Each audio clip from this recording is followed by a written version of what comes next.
Okay, so we were in the middle of a very interesting conversation, which we're going to continue as soon as this technology continues nicely. Zalman, how's your week so far? Pardon? So how is your week so far? Pretty good. How about you? Thank you for asking. Doing well so far. Rita, how are you feeling? Okay, my surgery is postponed Oh, why?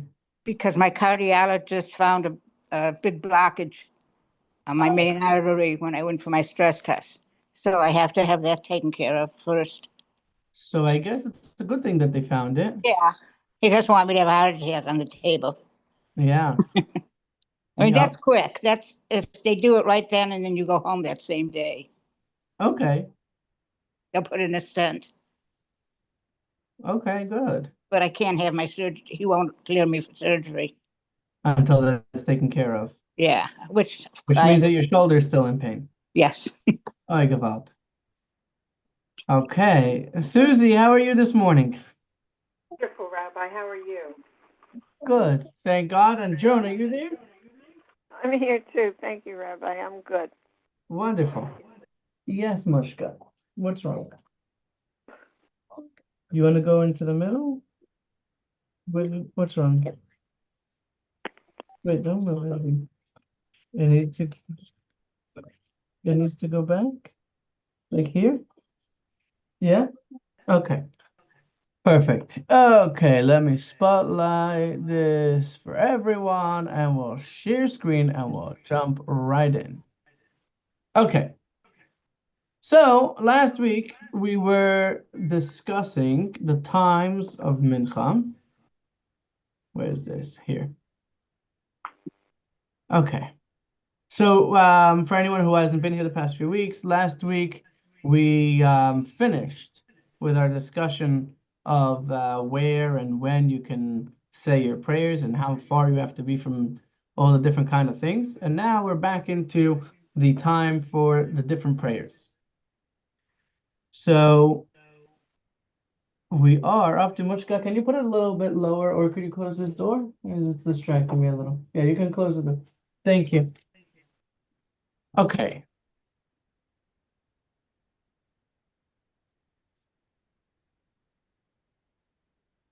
So at any point, so there was a clear correlation here between the afternoon service and the afternoon sacrifice. So now we had last week we discussed that there are two opinions as to why we pray. One of them is we pray because Abraham, Isaac, and Jacob prayed. And the other opinion is that we pray in correlation with the sacrifices that were brought in the temple. So if the times of prayers is all about what time the afternoon sacrifice is, that seems to be a very clear proof that the reason we pray is because the sacrifices were brought in the temple and not because Abraham, Isaac, and Jacob prayed morning, afternoon, and evening. So in any case, it is clear that according to this brisa, the halachas of prayer are based on the temple offerings. So the Gemara suggests, let us say that this is a conclusive refutation of the opinion of Rabbi Yosef, son of Rabbi Hanina, who held that the forefathers instituted the prayers. Does anyone have a good answer for Rabbi Yosef, the son of Hanina?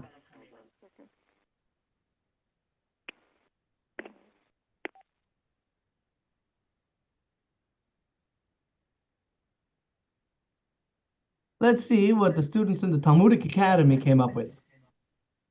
Rabbi Yosef, the son of Rabbi Hanina, could have said to you, it's okay, I'll call him back later. Thank you, Mushka. Rabbi Yosef, the son of Rabbi Hanina, could have said to you, actually, I will say to you that the patriarchs instituted the prayers. And the sages based the times and characteristics of prayer on the temple offerings, even though they don't stem from the same source. In other words, the reason why we pray in the morning, in the afternoon, and in the evening is because Abraham, Isaac, and Jacob prayed in the evening, in the morning, and in the afternoon. In the morning, in the evening, and in the afternoon. But when the sages came to make times, set times for when you have to pray, they made that corresponding to the times when the sacrifices were brought.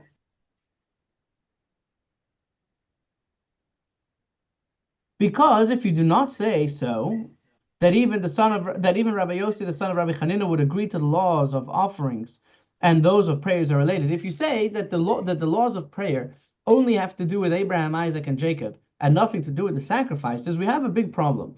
We know that on days where in the temple they would offer an additional sacrifice, we have an additional prayer.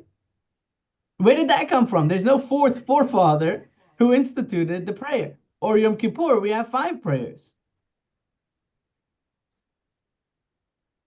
Because if you do not say so, then according to Rabbi Yossi, the son of Rabbi Chanina, who instituted the additional prayer that we say on Shabbos and holidays? It is not one of those prayers instituted by the forefathers.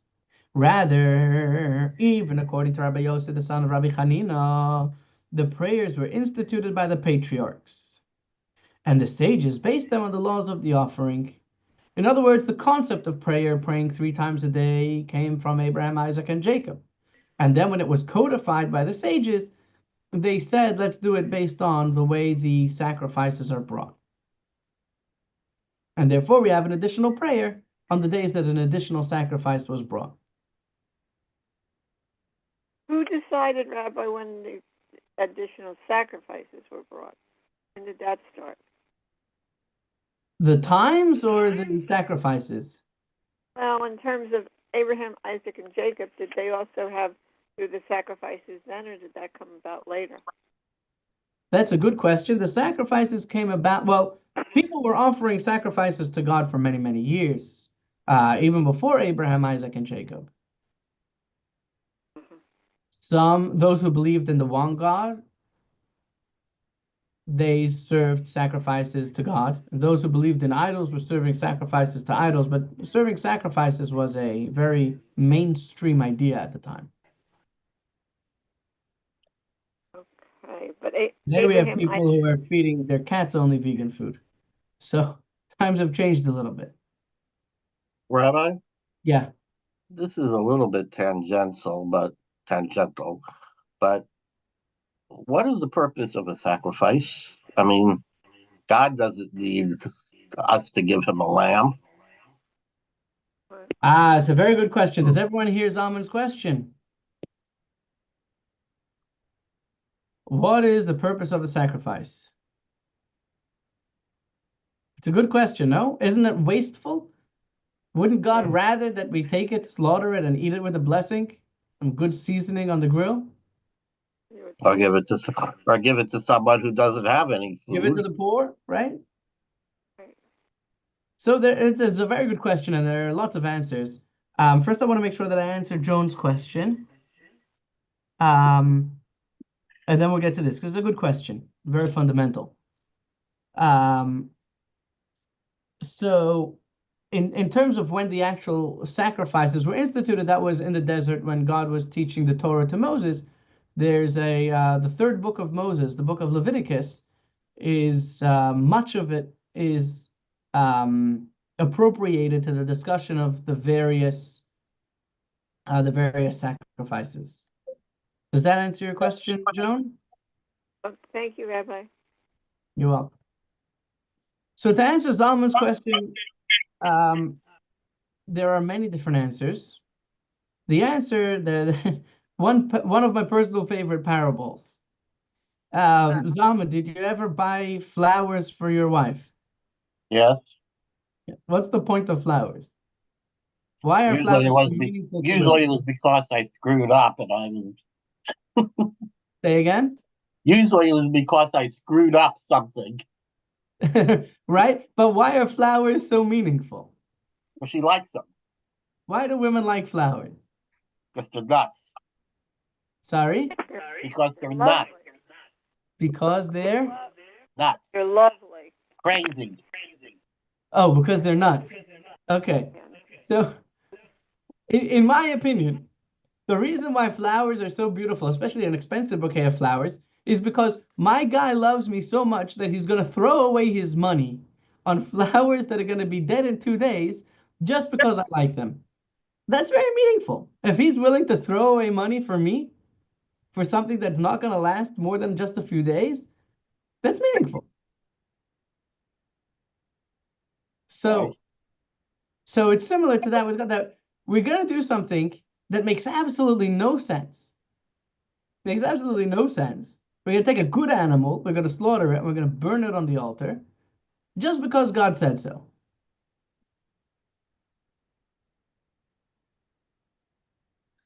And to God, that's very meaningful. That's God saying, I asked you to do something and you listened, not because it makes sense, but because you wanted to do what I asked.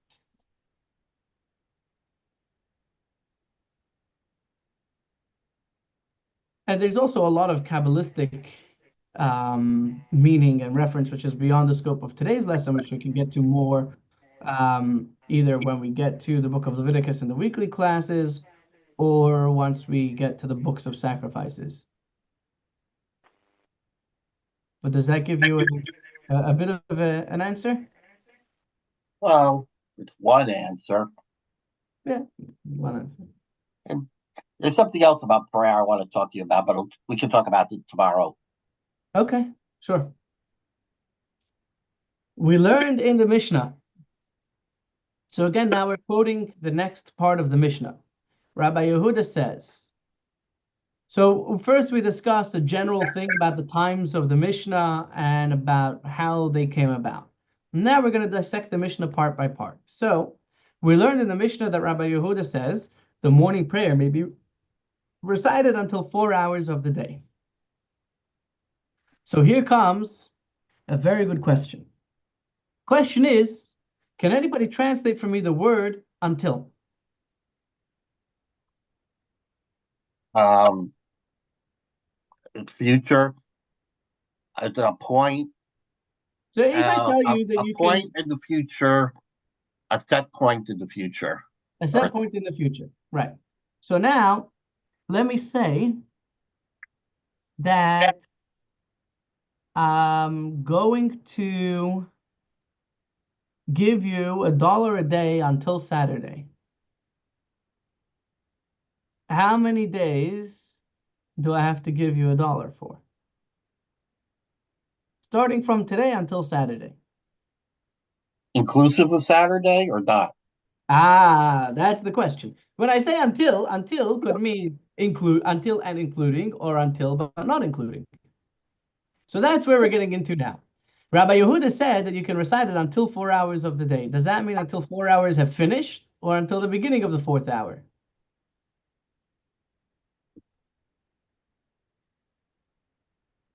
So a dilemma was raised before the yeshiva students when Rabbi Yehuda says until.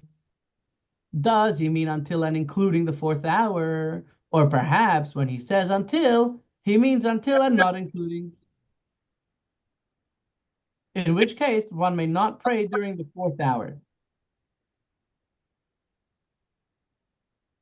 So in Hebrew, the direct transliteration is, does he say until and until including, or until and not including until?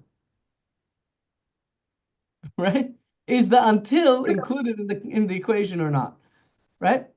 So are we until and including the fourth hour, or until and excluding the fourth hour?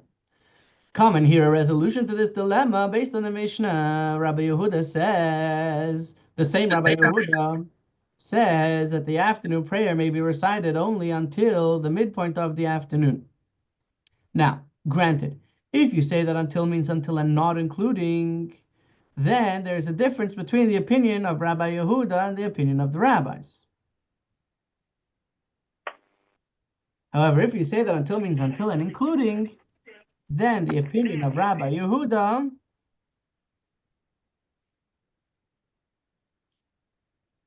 is identical to the opinion of the rabbis, as the end of the period that begins with the midpoint of the afternoon is sunset.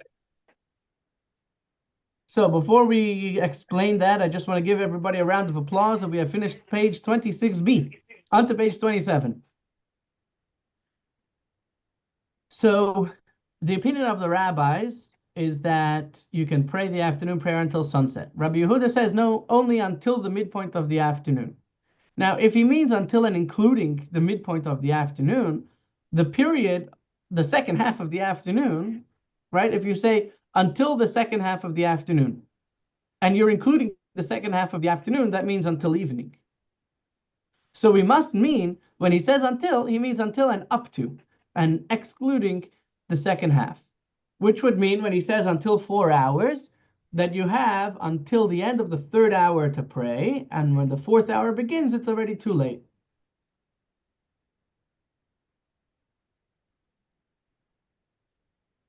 The Gemara immediately rejects this proof. Rather, what is the alternative? You're going to tell me that he means until and not including. It remains problematic. Say the latter clause of the Mishnah, if you look at the end of the Mishnah, the additional prayer may be recited all day, and Rabbi Yehuda says it may be recited until 7 hours. 7 hours is how many hours afternoon? Fuck. Sorry? 7. 7 hours from the morning. If we're splitting the day into 12 hours, then 7 hours is how many hours afternoon? 1. 1 hour. If we say 7 hours means up until the 7th hour, but not including the 7th hour, what time is that? Wow. 12 o'clock, right? Midday. Midday. So the beginning of if we say until the 7th hour, it means until the end of the 6th hour, means noon, midday, right? So that would mean that according to Rabbi Yehuda, the additional prayer can be recited until midday. Because once you go a minute after midday, it's already the beginning of the 7th hour. You're in the 7th hour. What's the problem with that? We were taught in another brisa, if the obligation to recite 2 prayers was before him, there are 2 prayers that need to be prayed. One is the additional prayer, and one is the afternoon prayer. He should first pray the afternoon prayer and the additional prayer thereafter, because the afternoon prayer is recited on a frequent basis. The afternoon prayer is recited every day. And the additional prayer is recited on a relatively infrequent basis. It's only on Shabbat, the new moon, and festivals. And the principle states, when we have a frequent practice and an infrequent practice, and they clashing, the frequent practice takes precedence over the infrequent practice. That's a general rule in Jewish law. Rabbi Yehuda argues, and Rabbi Yehuda says the additional prayer comes first, and the afternoon prayer comes after, because the time to recite the additional prayer will soon elapse. And the time to recite the afternoon prayer will not soon elapse, as one may recite it until the midpoint in the afternoon. What's the problem here? Rabbi Yehuda says that if you have the time to daven the afternoon prayer, and you also have to daven the extra prayer, first daven the extra prayer because time is running out for the extra prayer, and then daven the afternoon prayer. If until means until and excluding, which means that you can only daven the additional prayer until midday, there's never going to be a time where the additional prayer and the afternoon service will overlap, because the additional prayer can only be said until midday, and the afternoon prayer starts the time that is appropriate for reciting the afternoon prayer begins at earliest a half hour after midday. So we have a problem over here. On the one hand, when he's talking about the afternoon, until must mean until and not including the second half of the afternoon. However, when it comes to the additional service, and he says until 7 hours, that must be until and including the 7th hour. Because if you're not allowed to pray the additional service during the 7th hour, there's never a time that the afternoon service and the additional service will ever overlap. Is that making sense? Yes, the way it's said, yeah. Clear as mud?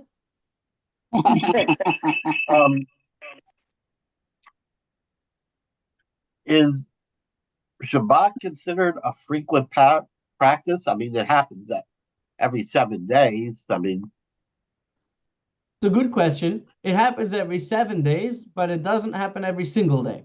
So, for example, so something that you, frequent refers to daily. sorry. Frequent refers to daily. So frequent refers to how frequent. For example, the most frequent is the daily prayers. After that, so everything is relative, right? If you're talking about the daily prayers or the Shabbos prayers, which one's more frequent?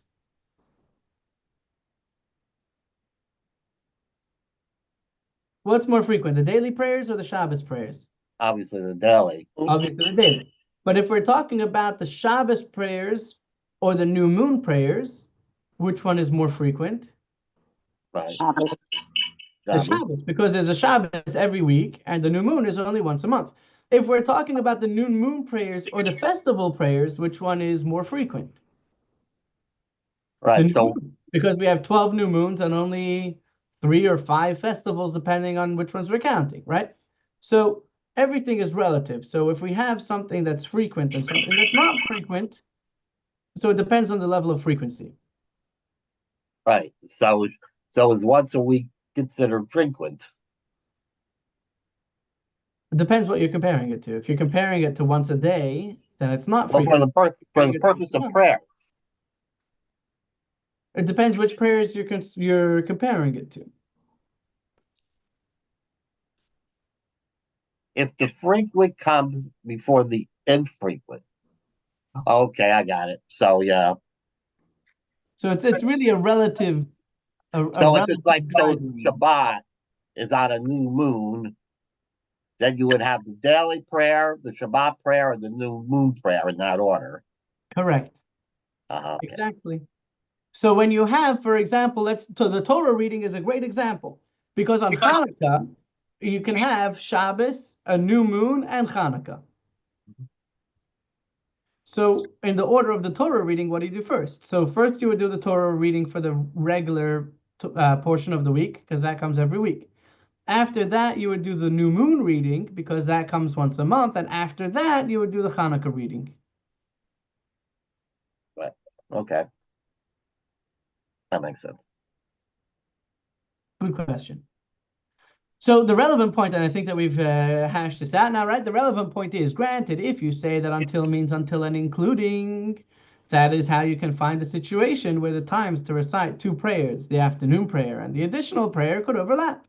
But if you say that until means until and not including, and seventh hour means until the beginning of the seventh hour, which is at noon, then how can you find a situation where the times to recite the 2 prayers overlap?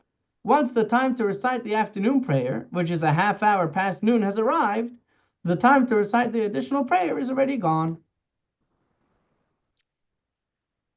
Rather, what is the alternative? If you're going to say that until means until and including, the first clause of the Mishnah is difficult, as was explained above, with regard to the midpoint of the afternoon.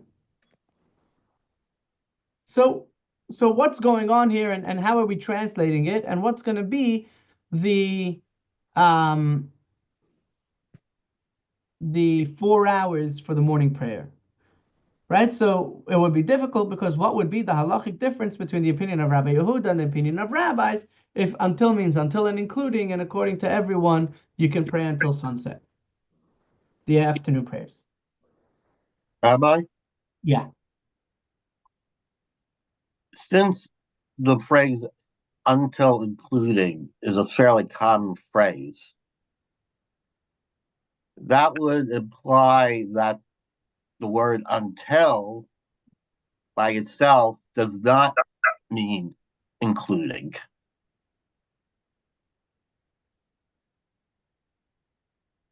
There's no point in saying there's no point in saying the word until means until including when the phrase until including is so common. So I hear your question. Your question is that maybe we could infer by the fact that he said until, he didn't say until and including, that he would be excluding. Right. So we find throughout the Talmud this discussion almost every time the word until is brought up. which until did he mean? So it seems like it's 50-50, and until could mean either way. But does the Talmud use the phrase until and So- including? So the Talmud is where we see a lot of this discussion, does until mean until and including or not? However, the Mishnah itself will usually just say until. And now the students of the Talmud are trying to figure out, what did my teacher mean, or grand teacher, if you will, when they said until. Was it until and including or until and excluding? We seem to do it nowadays. We often do it including, because we might say this coupon is good until February 11th, and that means including February 11th. Right. No. So, it's the same thing nowadays. Is until. Until usually means including. But in legal documents, it'll say they'll use the word until including. Uh-huh. So in legal Yeah. documents, they'll specify whether they mean including or until and excluding, Right. because it could be ambiguous. I think Right. that's exactly the point. The point is, the word until is an ambiguous term. Yeah. So now we're trying to figure out and prove which until he meant. Well, it has to be including, because otherwise there's no time to say it. So that's when it comes to the 7 hours, correct. But when it comes to the morning prayer, we don't know what he means. And when it comes to the afternoon prayer, it seems to be that until must be excluding. Well, that's Jewish. Exactly. So let's figure this out. The Gemara answers, do you think when this midpoint of the afternoon was mentioned, it was speaking of the period following the midpoint, the last part of the afternoon, from an hour and a quarter before sunset until sunset? That was not the intention. Rather, when he said until the middle of the afternoon, he was speaking of the period prior to the midpoint, which is the first part of the afternoon, which, as explained above, is from 9.5 hours after sunrise until 10 3/4 of an hour after sunrise, or an hour and a quarter before sunset. So consequently, until the midpoint of the afternoon means until the end of the first half of that afternoon period. And this is what he is saying. When does the first half leave and the second half enter? So it's until the end of the first half. And when does that happen? From when 11 hours minus a quarter, 10 hours and 45 minutes have passed since sunrise.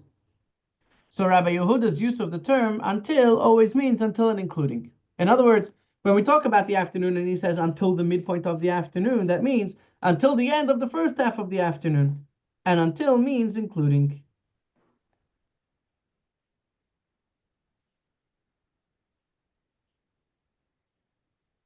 Practically speaking, this means that according to Rabbi Yehuda, it is permissible to recite the morning prayer until the end of the 4th hour. In support of this, Rav Nachman said, we too learned this in a Mishnah. Rabbi Yehuda ben Bava testified about 5 matters of halacha. Again, so you see the way we're getting into all tangential discussions, because he says, I know one of the 5 things that Rabbi Yehuda ben Bava testified was that you can pray until the end of the 4th hour. But what were the 5 things that he testified? Let's see. When an orphan girl, a minor, was married off, again, this in those days, back then, it wasn't considered abnormal for very young girls to get married. Especially since living without someone to protect you would leave a girl very vulnerable. So when an orphan girl, if you had a girl who was an orphan, often they would try to marry her off. That way they know she's good, she's taken care of, and she's protected. So when an orphan girl who was married off by her mother or brother before reaching the age of majority, so she was a minor, and then when she reaches the age of majority, she may refuse to continue living with her husband and thereby retroactively annul their marriage. So she can say, I don't like this guy, right? Once she becomes bas mitzvah, she can say, you know what? I don't like this guy. I'm leaving. I'm going to find my own guy. Normally, marriage refusals are discouraged.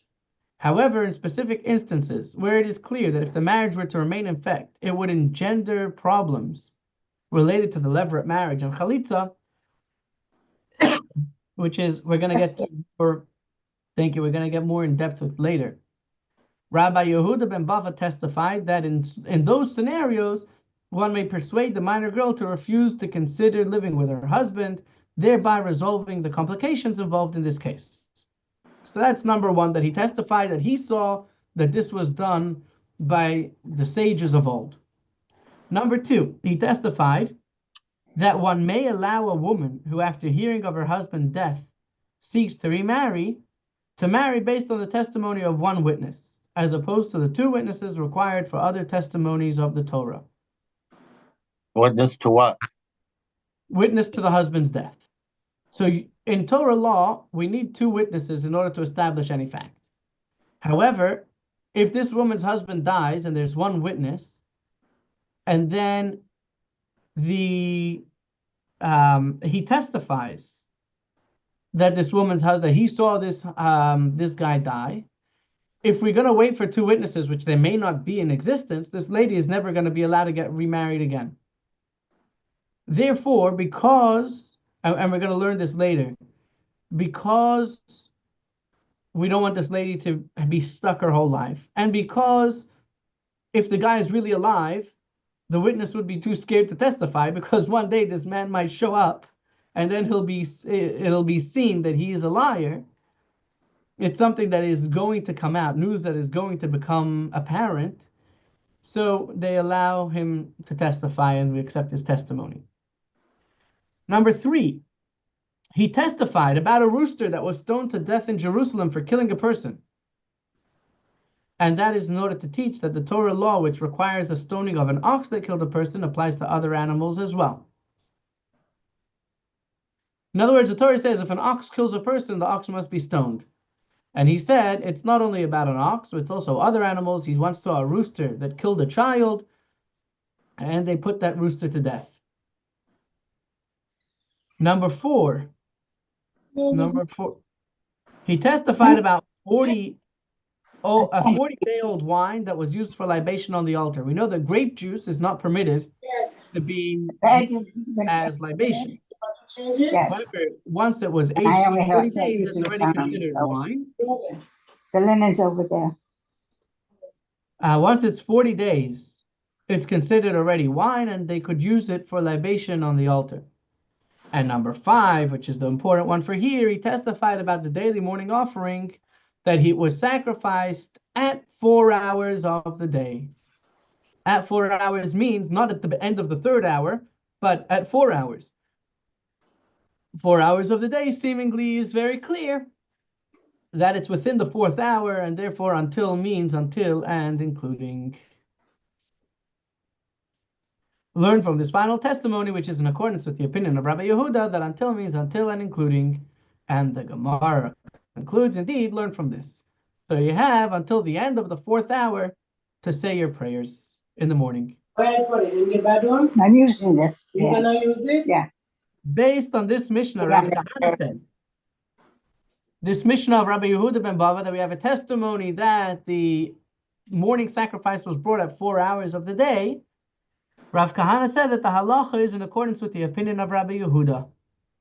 Since we learned in a Mishnah in the preferred tractate, Eidios, in accordance with his opinion. Since the halacha is ruled in accordance with all the Mishnahs when it comes to the tractate of Eidios, the opinion of a Tana who rules in accordance with the opinion of Rabbi Yehuda in that Mishnah means that the halacha is in accordance with that opinion, and that is the final halacha.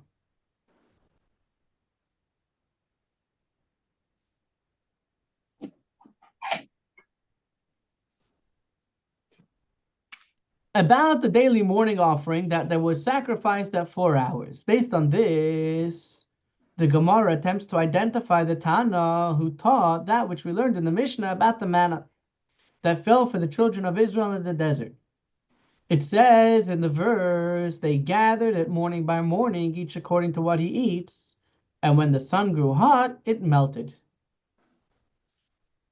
Meaning that when the sun grew hot, the rest, whatever was left outside of the manna, melted, turned into streams, and we can learn later what happened to the water that this melted into, but that took place 4 hours into the day.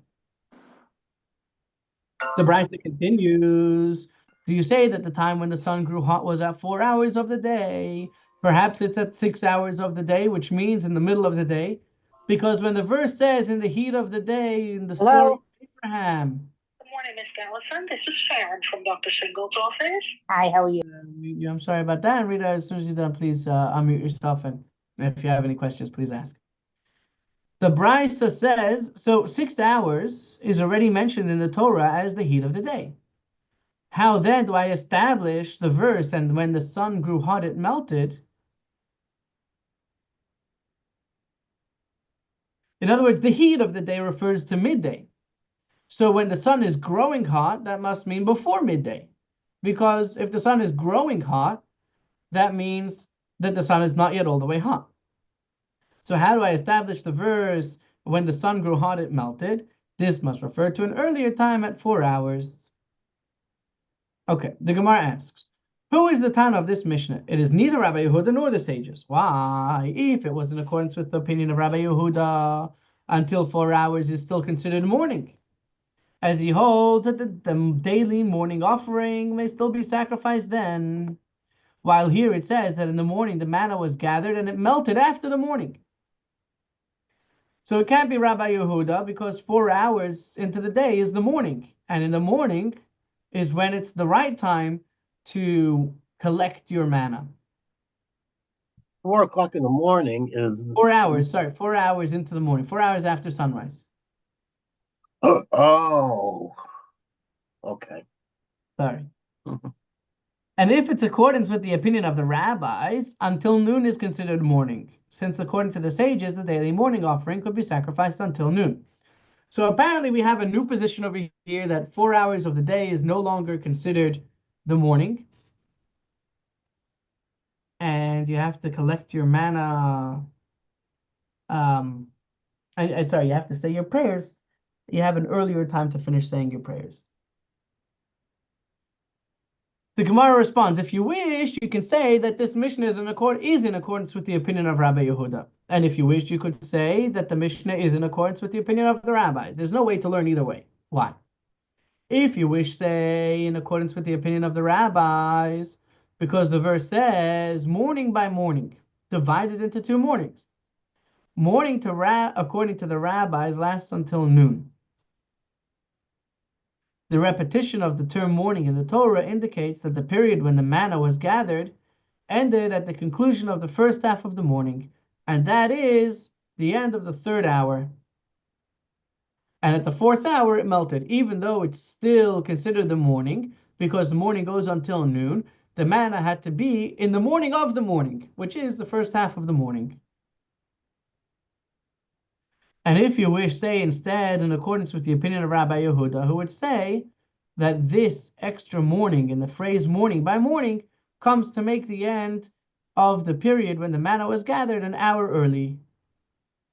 In any event, everyone agrees that the verse when the sun grew hot, it melted refers to 4 hours of the day, and everyone agrees that when you say in the morning means in an earlier part of the morning than when the morning actually finishes. So the manna had a special rule that it had to be finished, you had to finish collecting it earlier in the morning.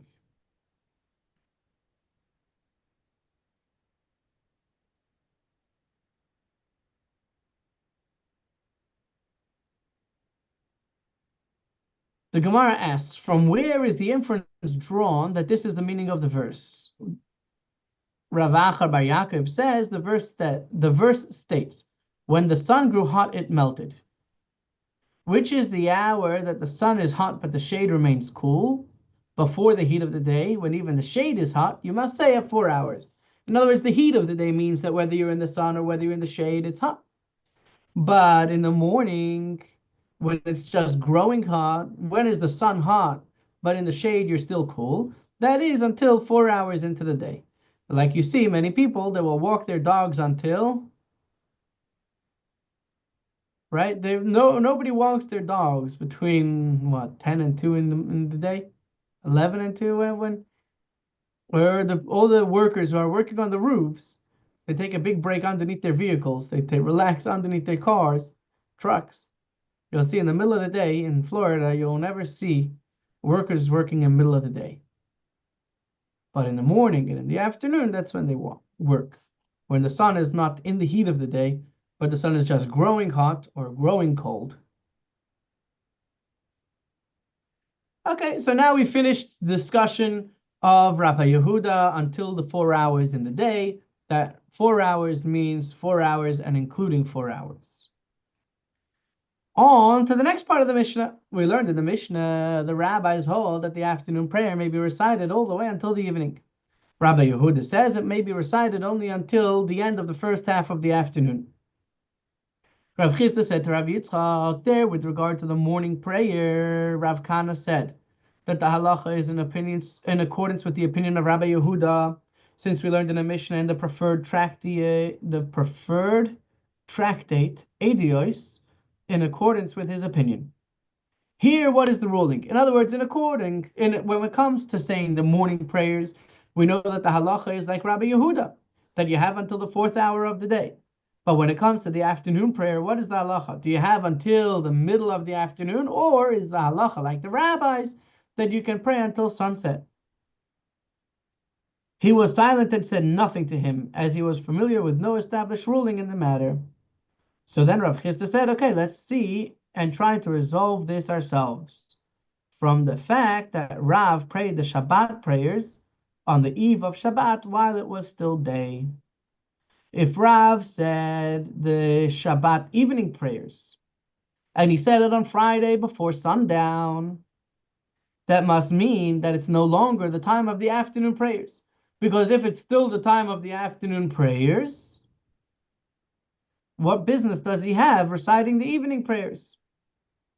Therefore, it must be that the afternoon prayer, the time of the afternoon prayer finishes halfway through the afternoon, an hour and a quarter before sunset.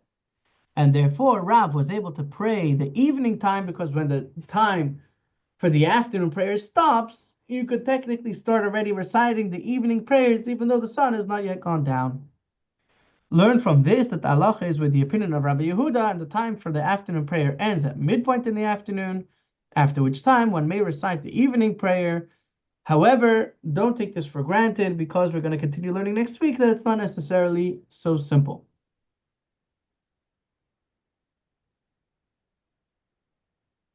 Tomorrow, please join us at 11 a.m. for a wonderful in-depth discussion about why was Moses reluctant to delegate, and how his father-in-law convinced him. We're going to learn the laws of the courts that were appointed in the desert, the court system. Very interesting hierarchy. Similar to what you have today. It was the municipality, the city, the municipality, county, state, and federal. It wasn't exactly like that, but it was a similar chain of command. But why did Moses not want to institute that, and how did his father-in-law convince him? Join us tomorrow, 11 a.m. Wishing you all a wonderful day, a happy day, and a blessed day. Thank you, Zalman. Thank you, John and Susie. Thank you, Rachalea. Everyone feel good and be blessed. Thank you. Thank you, Ray.